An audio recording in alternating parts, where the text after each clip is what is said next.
అమెరికాను భయపెడుతోంది కొత్త వైరస్. దోమకాటుతో విజృంభిస్తోంది ఈస్టర్న్ ఈక్విన్ ఎన్సెఫలైటిస్. కొత్త వైరస్కు న్యూ హాంప్షైర్లో ఒక వ్యక్తి మృతి చెందడం జరిగింది. సమీప రాష్ట్రాల్లోనూ భారీగా కొత్త వైరస్ బాధితుల సంఖ్య పెరుగుతోంది. మసాచ్యుసెట్స్, వెర్మాంట్ ప్రాంతాల్లో అనధికార లాక్డౌన్ విధించడం జరిగింది. పార్కులు, పబ్లిక్ ఈవెంట్లపై నిషేధం విధించింది స్థానిక ప్రభుత్వం. హెలికాప్టర్లతో మందులు చల్లుతుంది. వైద్య సిబ్బందికి సంబంధించి కూడా అలర్ట్ చేస్తుంది. దీంతో పాటు ఈస్టర్న్ ఈక్విన్ ఎన్సెఫలైటిస్ సోకిన వారికి జ్వరం, తలనొప్పి, డయేరియా లక్షణాలు ఉన్నట్టుగా అక్కడ గుర్తించడం జరుగుతోంది.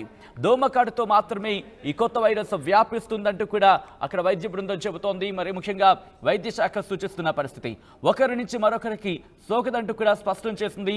ఈ వ్యాధికి డెత్ రేట్ అధికమంటున్నారు వైద్యులు. ఒకరికి సోకితే 30% మరణమే అంటూ కూడా వైద్యులు చెప్పడం ప్రస్తుతం ఆందోళనకరంగా మారింది.